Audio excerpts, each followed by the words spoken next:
সমঝোতার ভিত্তিতে এমন একটি সংবিধান সংশোধনী প্রণয়ন করা হবে যা জনগণের প্রত্যাশা পূরণ করবে এবং রাষ্ট্রের গণতান্ত্রিক সংস্কারকে এগিয়ে নেবে বলে জানিয়েছেন সংবিধান সংশোধন সম্পর্কিত বিশেষ কমিটির সভাপতি ও স্বরাষ্ট্রমন্ত্রী সালাউদ্দিন আহমদ। আজ জাতীয় সংসদ ভবনে সংবিধান সংশোধন সম্পর্কিত বিশেষ কমিটির প্রথম বৈঠকের প্রাক্কালে সাংবাদিকদের সঙ্গে আলাপকালে তিনি এই কথা বলেন।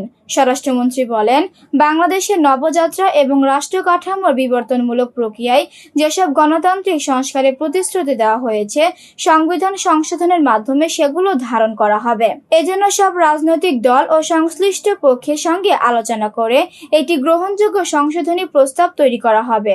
তিনি বলেন, বিরোধী দলের পক্ষ থেকে কমিটিতে অন্তর্ভুক্তির জন্য 5 জন সদস্যের নাম এখনো পাওয়া যায়নি, তবে তারা নাম দিলে তা গ্রহণ করা হবে এবং তাদের সঙ্গে আলোচনা করা হবে। কেউ সভায় উপস্থিত হয়ে কিংবা লিখিতভাবে মতামত দিলেও তা গুরুত্বের সঙ্গে বিবেচনা করা হবে।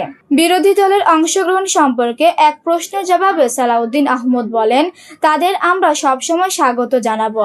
সংবিধান সংশোধনের ক্ষেত্রে বড় কোনো চ্যালেঞ্জ দেখছেন কিনা এমন প্রশ্নের উত্তরে তিনি বলেন, কমিটির সামনে কোনো চ্যালেঞ্জ নয়, বরং জনগণের প্রত্যাশা পূরণের দায়িত্ব রয়েছে।